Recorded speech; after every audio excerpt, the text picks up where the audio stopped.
você, sempre de Divino, da cidade de Divino, das roças de Divino, de onde você é ali, aonde você estudou, foi em Divino mesmo, você saiu para fora na época do seu médio. Eu falo que é uma época muito importante na vida da gente, pois é a época que a gente decide sobre tudo aquilo que a gente está querendo seguir, né? Se a gente vai estudar ou não vai, se a gente vai trabalhar ou não vai. Então conta para nós, Seba, esse pouquinho. Tá, vou contar até a parte que eu comecei a primeira graduação, tá? A Isso. graduação. Eu nasci em Piraí, Rio de Janeiro. Passei a minha infância até os 10 anos em Volta Redonda. Uhum. E eu amava. Sempre fui muito estudiosa. Estudava numa escola pública chamada Mário Villani. E aí mudei para Divino quando eu tinha 10 anos de idade. Fui para a escola pública chamada Pedro Paulo Neto. E sempre fui muito estudiosa, nunca fui muito boa com matemática, mas incrivelmente eu tirava nota boa em matemática. Sempre gostei de português, redação, escrita. E fui crescendo. Quando eu tinha mais ou menos 12 anos, eu desenvolvi um problema de coluna muito grave. Olha. Eu tinha uma falta de ar insuportável. E eu fui em vários médicos e tive vários diagnósticos errados. O mais errado foi um que falou que minha perna era muito maior uma da outra. Então, me passou uma palmilha muito alta, de mais de 3 centímetros de altura. E eu lembro que quando eu usava a palmilha dentro do sapato que eu ia pisar, doía mais ainda. Eu gritava de dor. Até que minha mãe me levou num médico muito bom e ele descobriu que o que eu tinha era o quê? A minha coluna apertava o meu pulmão. Uhum. Então, me dava essa falta de ar por conta dessa má estrutura que ela tava. E eu era uma pessoa torta. Eu andava com meus joelhos muito, muito dobrados e a minha coluna era muito para baixo. E eu sentia essa falta de ar. Então, imagina uma adolescente de 12 anos com essas características, o tanto de bullying que não sofreu, né? Nossa Senhora! Imagina. Aí tudo, de ser eleita a mais feia da sala, de tudo quanto há que se imaginar. Bombardeada de bullying, de bullying. de apelidos. Não tinha esse negócio de ser... como é que eu posso dizer assim? Ainda mais naquela época, né? Que não era como tão comentado, né? Assim, bullying igual hoje, né? A gente toma muito cuidado com o que vai falar. Nossa Senhora, imagina.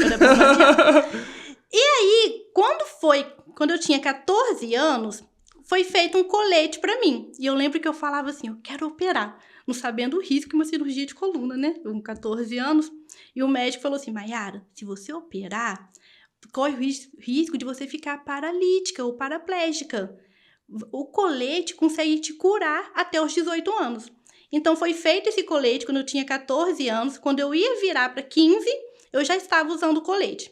Ele pegava mais ou menos da altura do meu queixo e ia abaixo do meu quadril. Pra você ter uma ideia, eu não conseguia sentar no vaso sanitário de colete. Eu sei qual colete que é, né? Eu sou formado em fisioterapia. É um colete muito usado até nos dias de hoje, apesar que tem outros meios, né? Mas em casos graves, muito usado até hoje. Isso.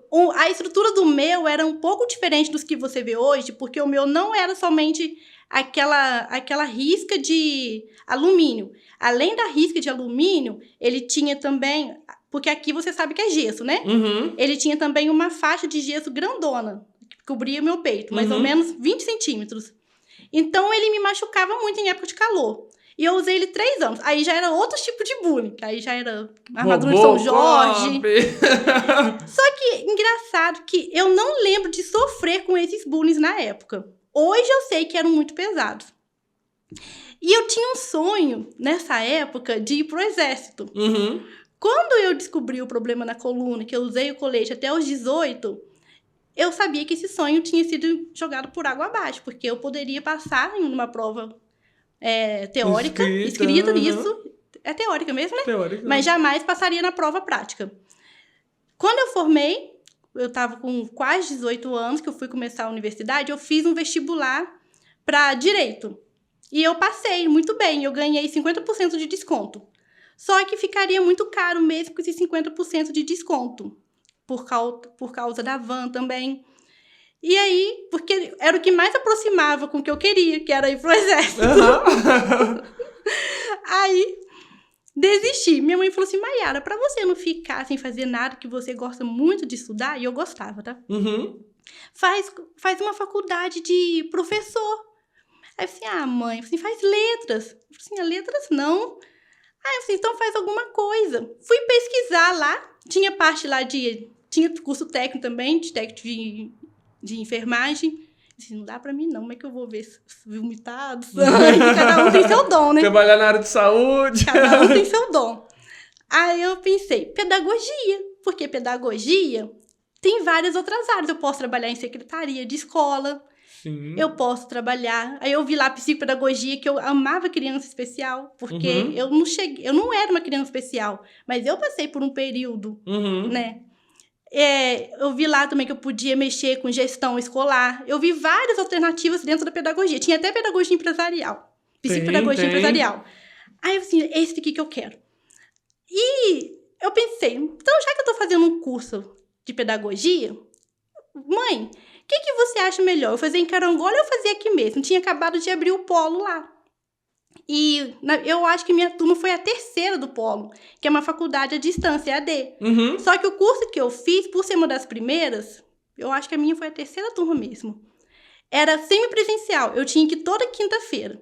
E eu ia toda quinta-feira e eu amava o curso de pedagogia. Teve uma vez lá, que a gente estava numa palestra, que é muito importante a gente participar de palestra por causa de horas, né? Extracurriculares. Você Faltar tem que uma hora, a fazer gente não 200 horas extracurriculares, eu acho, no mínimo, né? Pra poder pegar a informação. Se faltar uma, a gente não forma. Aí eu tava lá numa palestra e eu não lembro o perfil da mulher, mas eu lembro claramente da fala dela. Ela falando de mestrado na Argentina. Eu nem sabia para que lado ficava a Argentina, que geografia também nunca foi meu forte.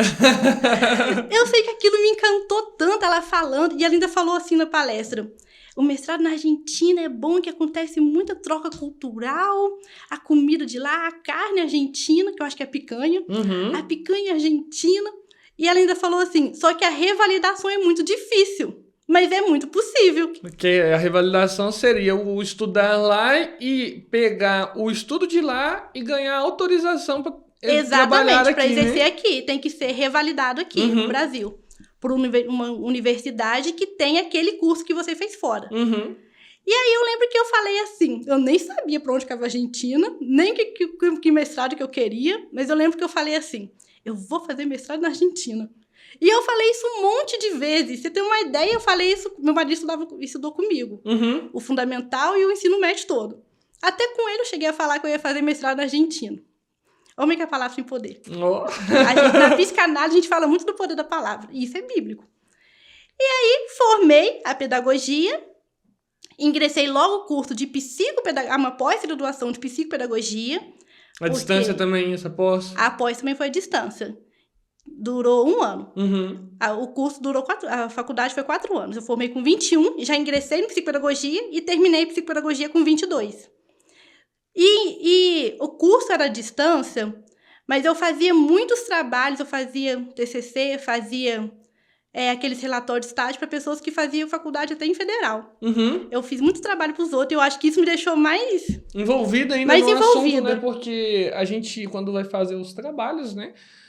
De ensino superior, a gente acaba lendo muito conteúdo, mas muito mesmo, né? Para pegar artigo científico, livros, a gente consome muito conteúdo da área, né? Sim, e eu tô com 35. Eu, com 19 anos, quando eu comecei a fazer os trabalhos, não tinha essas tecnologias, o chat GPT, nada disso que tinha hoje.